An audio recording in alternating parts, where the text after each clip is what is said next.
የትኛውም ቋንቋ አረፍተ ነገር ለመስራት ስንፈልግ የሚያስፈልጉን የግድ የሆኑ የቃላት ክፍሎች አሉ። ለምሳሌ በአማርኛ ቋንቋ ዋና ዋና ከምንላቸው ውስጥ ስም፣ ተውላጠ ስም፣ የስም ገላጭ፣ ግስ እና የግስ ገላጭ ይባላሉ። ስለዚህ እነዚህን ባወቅን ቁጥር የተሟላ አረፍተ ነገር መስራት እንችላለን። እውነት ነው፣ ስምና ግስን ብቻ በመጠቀም አረፍተ ነገር መስራት ይቻላል። ነገር ግን ስምና ግስን በመጠቀምና እነዚህን ደግሞ 5 የቃላት ክፍሎች ካወቅን በኋላ ልንሰራው የምንችለው አረፍተ ነገር የማይገናኝ ይሆናል። ሀሳባችንን በደንብ ግልጽ በሆነ መንገድ ለመግለጽ የምንፈልግ ከሆነ ግዴታ 5ቱንም የቃላት ክፍሎች ማወቅ ይጠበቅብናል። ስለዚህ በእንግሊዝኛ ይሄንን ቪዲዮ አይታችሁ ከጨረሳችሁ በኋላ የ5 ቀን ቻሌንጅ ነው የሚሆነው። እያንዳንዱን የቃል ክፍል በደንብ አድርገን እንመለከታለን። በ5ኛዋ ቀን ሁላችሁም አረፍተ ነገር ሳትሰሩ አትወጡ ማለት ነው። ከመጀመሪያው ጀምረን እናያቸዋለን። ስም ምንድን ነው? ምን አይነት ስሞች አሉ? ምናልባት ስም ሲባል ቀላል የሆነች ቶፒክ ትመስላለች። ነገር ግን እዚች ስም ያላት ውስጥ እንኳን ብዙ የምናገኛቸው የስም አይነቶች አሉ። ከዛ በመቀጠል ደግሞ ተውላጠ ስም ምንድን ነው? ወይም ደግሞ ስምን ተክተው መግባት የሚችሉ ምን አይነት ተውላጠ ስሞች አሉ እንግሊዘኛ ላይ። በ3ኛው ቀን የስም ገላጮችን እንመለከታለን። ማወዳደሪያዎችንም እዛ ውስጥ ነው የምናገኛቸው። በ4ኛ ቀን ግስን እንመለከታለን። በጣም ሰፊ የሆነ የእንግሊዘኛ ክፍል ነው ግስ፣ ምክንያቱም ብዙ አይነት ግሶች ስላሉን ማለት ነው። የምናውቃቸው ምናልባት ድርጊትን የሚገልጹ ሊሆኑ ይችላሉ። ነገር ግን ሰፊ የሆነ ብዙ ክፍል አለው እንግዲህ ግስ የምንለው ላይ። በመጨረሻዋ ቀን የግስ ገላጮችን እንመለከታለን። ልክ እንደ ስም ገላጮች ሁሉ ግስ ወይም ደግሞ ድርጊት የምንለው ቃል ምናልባት የሚገለጽበት ወይም ደግሞ እንዴት ተደረገ የሚለውን የምንገልጽበት ብዙ አይነት መንገድ ይኖረናል እንግሊዘኛ ላይ። 5ቱንም አይተን ከጨረስን በኋላ በ5ኛዋ ቀን እርግጠኛ ሆኜ የምነግራችሁ አረፍተ ነገር ሳትሰሩ አትወጡ። ስለዚህ ባለፈው ስለ ቴንሶች አይተን ነበረ። የፈለጋችሁትን ቴንስ ብትጠቀሙ፣ የፈለጋችሁትን አይነት አረፍተ ነገር ብትሰሩ ምንም ቢሆን የተሟላ አረፍተ ነገር ለመመስረት እነዚህን 5ቱን የቃል ክፍሎች መጠቀም አለብን ማለት ነው። ለዛሬ እንግዲህ ከመጀመሪያዋ የቃል ክፍል እንጀምራለን። ስም ቀላል የምትመስል ነገር ግን በውስጧ ብዙ ነገር ያላት የቃል ክፍል ናት። ስለዚህ ወደ ዛሬ ቶፒካችን እንሂድ።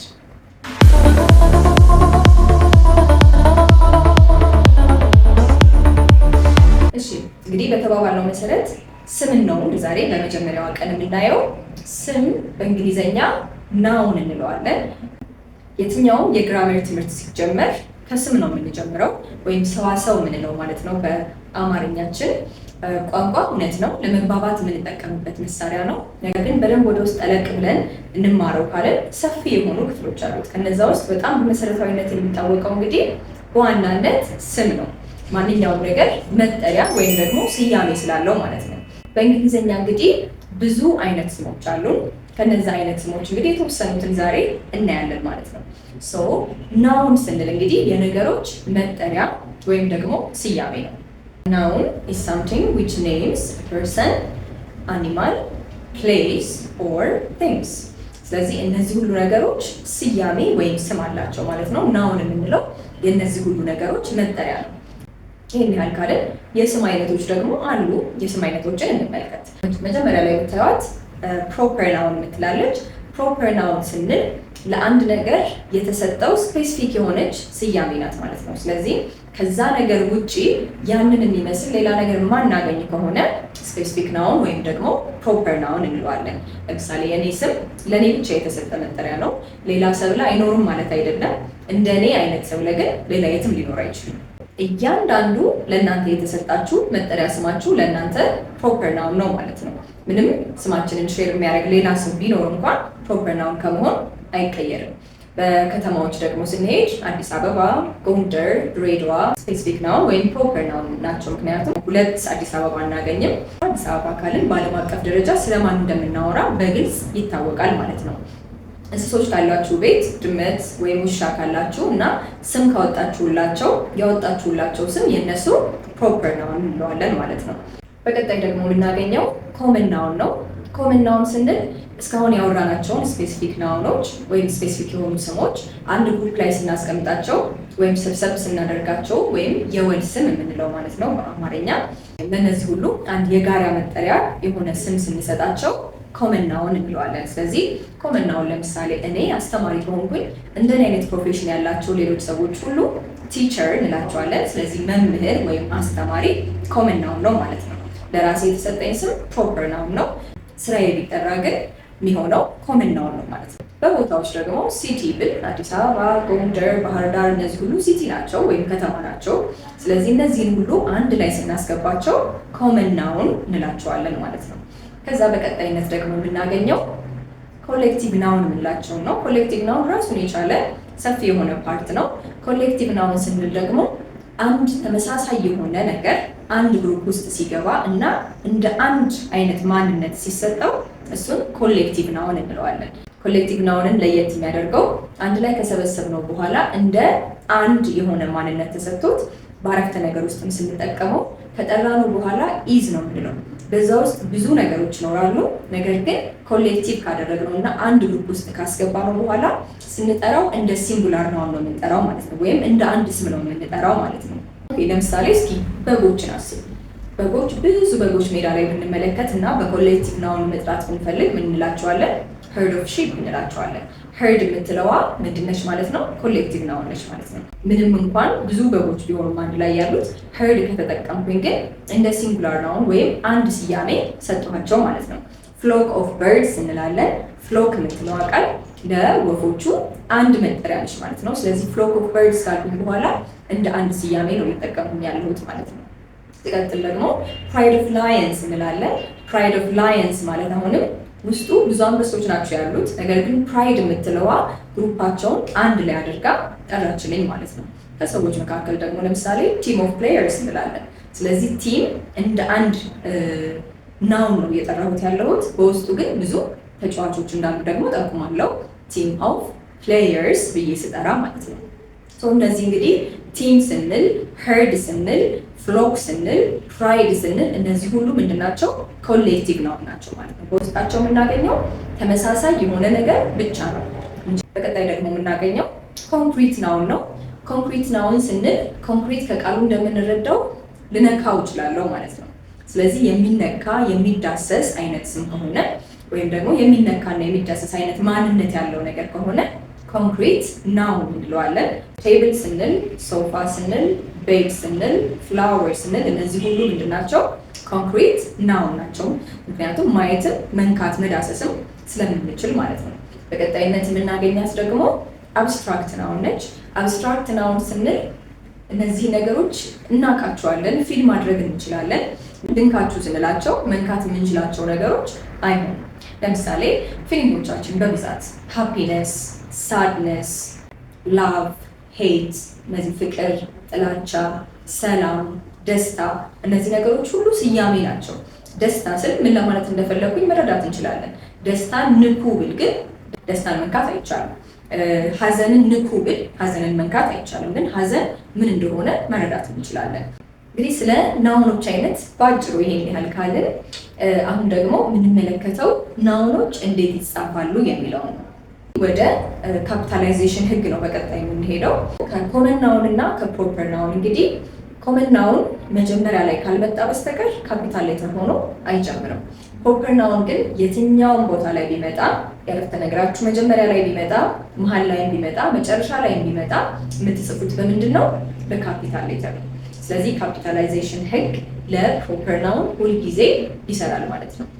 አንዳንድ ጊዜ ይህንን በደንብ መረዳት የምትችሉት በራሳችሁ ስም ነው። የራሳችሁን ስም በእንግሊዝኛ ስትጽፉ የትኛውን ቦታ ላይ በስሞል ሌተር ትጀምሩታላችሁ ብዬ አላስብም። የምትጀምሩ ካላችሁ ግን ከዚህ በኋላ የራሳችሁ ስም ሲጻፍ የትኛውን ቦታ ላይ ቢመጣ በስሞል ሌተር በፍጹም አይጀመርም። ስለዚህ አንዱ መለያቸው ነው የፕሮፐር ናውን እና የኮመን ናውን ማለት ነው። በቀጣይ ደግሞ የምንመለከተው ፕሉራላይዜሽን ሩል ነው። ስም ሊበዛ ይችላል ወይም ደግሞ በነጠላው ሊጻፍ ይችላል።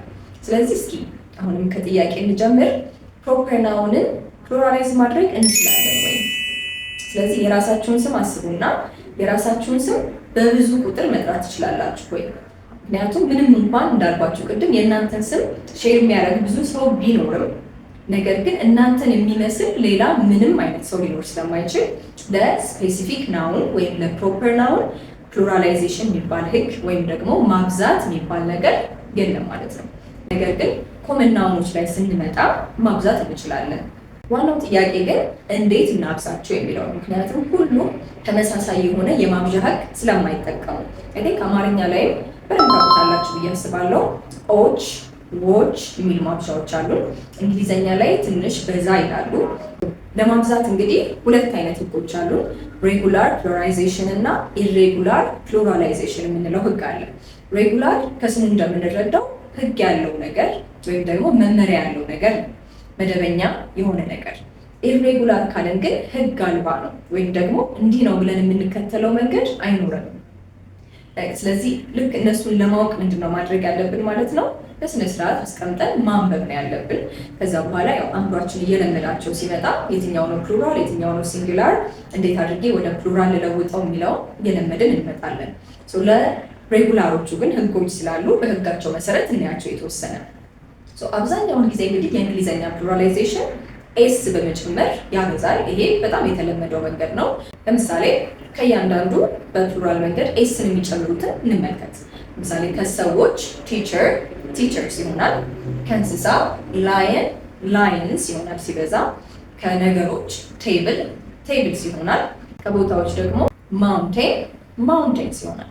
እነዚህ ኤስ በመጨመር ከነጠላ ወደ ብዙ ቁጥር የምንቀይርባቸው ወይም ደግሞ ሲንጉላር ኤንድ ፕሉራል ናውንስ ብለን የምንከፋፍላቸው ናቸው ማለት ነው። ሲንጉላር ስንል ነጠላ ቁጥር ማለታችን ነው። ፕሉራል ስንል ብዙ ቁጥር ማለታችን ነው። እሺ ይሄኛው እንግዲህ ኤስ በመጨመር የምንቀይርበት ህጋችን ነው። ነገር ግን ሁልጊዜ ኤስ ነው ወይ የምንጨምረው? አይደለም። ኢኤስ የምንጨምርበትም ደግሞ ጊዜ አለ። ስለዚህ መቼ ነው ለማብዛት ኢኤስን የምንጠቀመው? ኢኤስ የምንጠቀምባቸው ስፔሲፊክ የሆኑ ህጎች አሉ። ለምሳሌ ከህጎቹ መካከል እነዚህን ሁለት ፊደሎች ወይም አንዳንድ ጊዜ ደግሞ አንዳንድ ፊደሎች መጨረሻ የቃል መጨረሻ ላይ የምናገኛቸው ከሆነ ወይም የስም ማለት ነው የስም መጨረሻ ላይ የምናገኛቸው ከሆነ ኢኤስ በመጨመር ማብዛት እንችላለን። እስኪ እንመልከት። አሁንም ከሁሉም ምንድናቸው እነዚህ ሌተሮች? ሲኤች፣ ኤስኤች፣ ኤክስ፣ ኤስ፣ ኤስኤስ፣ ኦ፣ ዜድ። ስለዚህ በእነዚህ ፊደሎች መጨረሻ ላይ የሚያልቁ ስሞች ካገኘን በእነዚህ ማለቂያዎች ሁሉ ላይ ምን እንጨምራለን ማለት ነው? ኢኤስ እንጨምርላቸዋለን ማለት ነው። እነዚህ በተወሰኑት ፕሉራል እያደረግን እንመልከት። ለምሳሌ የመጨረሻ ቃሉ ላይ ኤስኤች የሚያልቅ ቃል ዲሽ፣ ዲሽ ወደ ፕሉራል ሲለወጥ በምን እናመጣዋለን? ኢኤስ በመጨመር ዲሽስ እናረጋታለን። ስለዚህ ከነጠላ ወደ ብዙ፣ ከአንድ ሳህን ወደ ብዙ ሳህኖች ተለወጠ ማለት ነው። ከዛ ደግሞ በኤክስ እንመልከት። ኤክስ ቦክስ፣ ቦክስ የምትለዋ ቃል መጨረሻ ማለቂያችን ኤክስ ናት። ስለዚህ ቦክስስ ለማድረግ ሲምፕሊ ኤስ አንጨምርም ማለት ነው፣ ኢኤስ እናደርግባታለን። ከዛ አንድ ትንሽ ለየት ያለች ስላለች እሷን ለማየት ያህል የመጨረሻዋ ኦ ስትሆን ትንሽ ለየት ትላለች። ምክንያቱም ኦን እዚች ጋር እናስገባታለን። በእርግጥ ኢኤስንም ስለምትወስድ አንዳንድ ጊዜ ግን ኤስ ብቻ የምትወስድበትም ጊዜ አለ። ስለዚህ እዚህ ጋር በደንብ ማስተዋል ያለብን ከኦ በፊት ያለው ስፔሊንግ ቫውል ሌተር ነው ወይስ ደግሞ ኮንሶናንት ሌተር ነው የሚለውን ማየት አለብን። ሁለት ምሳሌዎችን ነው እዚች ጋር ማንጎ ኤንድ ሬዲዮ፣ ማንጎ ኤንድ ሬዲዮ። አሁን ሁለቱን ከኦ በፊት ያሉትን ስፔሊንጎች እንድታዩ ነው በዋናነት የሚያስፈልገው። ማንጎ በሚለው ቃል ውስጥ እንግዲህ ከኦ በፊት ያለችው ስፔሊንግ ጂ ነች which is consonant ኮንሶናንት ሌተር ስለሆነች ማንጎስ ብዬ ለማብዛት ኢኤስ እጨምራለሁ ማለት ነው። ሬዲዮ በምትለው ሁለተኛዋ ቃል ላይ ግን ያለችኝ ከኦ በፊት ያለችው ቃል አይ ነች። አይ ቫውል ሌተር ስለሆነች እዚች ጋር ኤስ ብቻ በመጨመር እንጨርሳለን እንጂ ኢኤስ አናደርግም ማለት ነው። ስለዚህ እችኛዋ ኤስ ወደሚወስዱት ህግ ነው የምትገባው እንጂ ኢኤስ ወደሚወስዱት አናስገባትም ማለት ነው። ከዛ በቀጣይ ደግሞ ምንድነው የሚወስዱት? መጨረሻቸው በዋይ የሚያልቅ ስሞች ከሆኑ አሁንም ብዙ ለማድረግ ምን ማድረግ አለብን? ዋይን ወደ አይ እንቀይራትና ከዛ በኋላ ኢኤስ እንጨምራለን። ምን እያልን ነው? አይ ስፔሊንግን መጨረሻ ላይ በእንግሊዝኛ ህግ መጠቀም ስለማንችል ነው እንጂ እነዚህ ቃላቶች ትክክለኛ ድምፃቸውን ጠብቀው ቢጻፉ ኖሮ ማለቂያቸው በአይ ነበረ ማለት ነው። ለምሳሌ እስኪ ፍላይ ፍላይ ፍላይ የምታልቀው በዋይ ነው። አይ የምትለው ድምፅ ለአይ ስፔሊንግ ነበር የሚገባት። መጨረሻ ላይ ስለማናገኛትን ለዋይ ሰጠናታል፣ ወይም ዋይ ተክታታለች። ስለዚህ በዚህ ጊዜ መጨረሻ ላይ አሁን ስለማትሆን ከአይ በኋላ የምንጨምራቸው ፊደሎች ስለሚኖሩ ምን እናደርጋለን? ዋይ መልሰን ወደ አይ እንቀይርና ኢኤስ እንጨምራለን ማለት ነው። ፍላይስ ብለን ስናበዛ የምናደርጋት ምንድነች? አይ ኢኤስ መጨመር ነው ማለት ነው። ፍላይ ወደ ፍላይስ ሲቀየር በምን ይመጣል? በአይ ኢኤስ እናመጣዋለን። ከዛ ደግሞ ስካይ አሁንም ልክ እንደ ላይኛው አይነት ህግ ይከተላል። ስካይ ብለን ከጻፍን በኋላ ስካይ ስለማድረግ ዋይን ወደ አይ ከቀየርን በኋላ ኢኤስ እንጨምርበታለን። ስካይ ነጠላ፣ ስካይስ ብዙ ይሆናል ማለት ነው። እችኛዋ ግን አሁንም ከኦ ህግ ጋር የሚመሳሰል ደግሞ ሌላ ህግ አላት። እችን ቃል ተመልከቷት። ቦይ ቦይ ቦይ ስል መጨረሻዋ ዋይ ነው። እንደነዚህኞቹ ተመሳሳይ ነች። ነገር ግን ከዋይ በፊት ያለችውን ስፔሊንግ ስንመለከታት አሁንም ቫውል ሌተር ናት። ቫውል ሌተር ከሆነች ደግሞ ምን አናደርግም ማለት ነው? ዋይን ወደ አይ መለወጥ አይጠበቅብኝም። እዚቹ ላይ ምን አደርግላታለሁ? ኤስ እጨምርላታለሁ። ሶ ልክ እንደ ኦ ሁሉ ዋይ ላይም ከእሷ በፊት ያለችው ፊደል ቫውል ሌተር ናት ወይስ ደግሞ ኮንሶናንት ናት የሚለውን ማየት አለብን ማለት ነው። ኦኬ፣ በቀጣይ ደግሞ የምንመለከተው ቪኢኤስ ወደሚጨምሩት ነው። ቪኢኤስ የሚጨምሩት ምን አይነት ናቸው?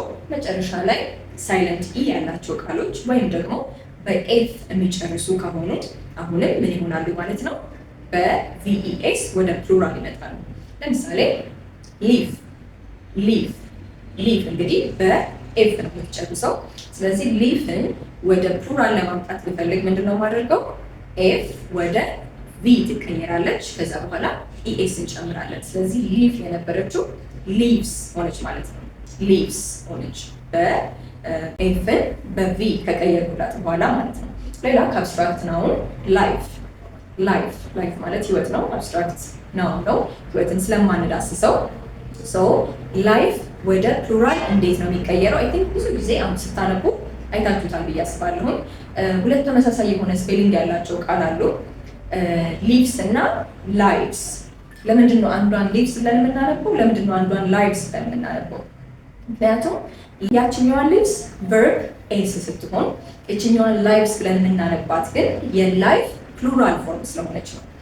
ላይፍ የነበረችውን ወደ ፕሉራል ስንቀይር ህይወት የነበረውን ብዝሃ ህይወት ስናደርገው ምን ትሆናለች ማለት ነው? ላይቭስ ትሆናለች። ማለት ኤፍኢን አወጣ ነው እና ወደ ቪኢኤስ ለወጥናት ማለት ነው። እዚህ ጋር ሁለቱንም ሌተር ነው ድሮፕ የምናደርገው፣ ምክንያቱም ሳይለንት ኢ ሆና የገባችውንም አብረን ስለምናወጣት ማለት ነው።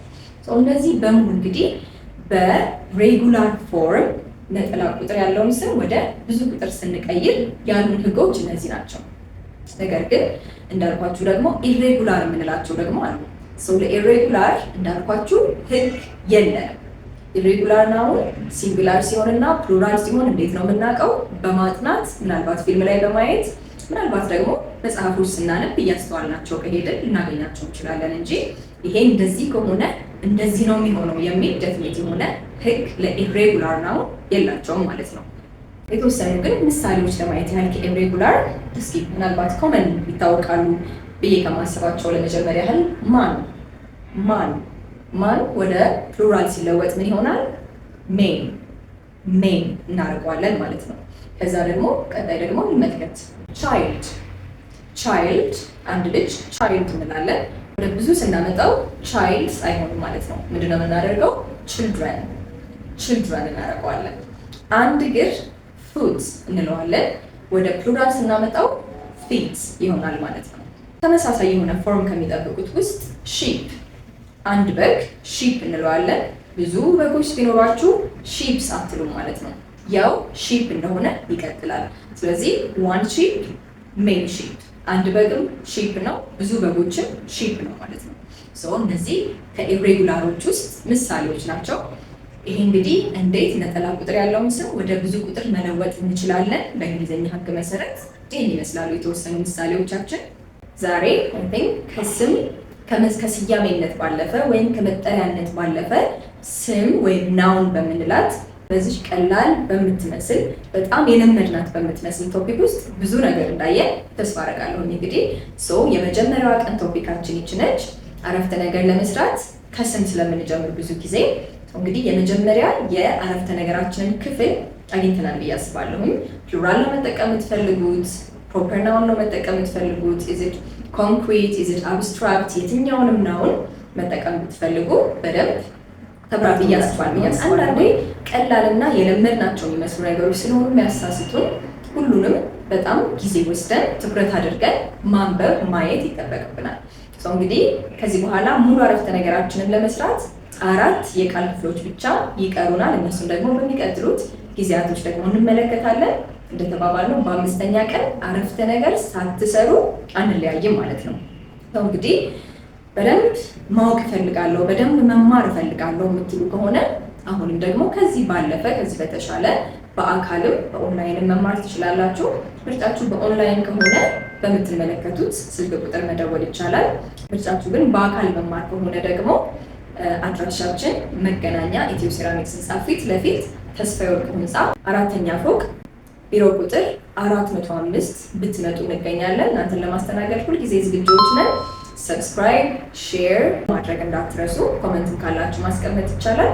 በሚቀጥለው እስከምንገናኝ ድረስ መልካም ጊዜ እመኝላችኋለሁ። ተብለስ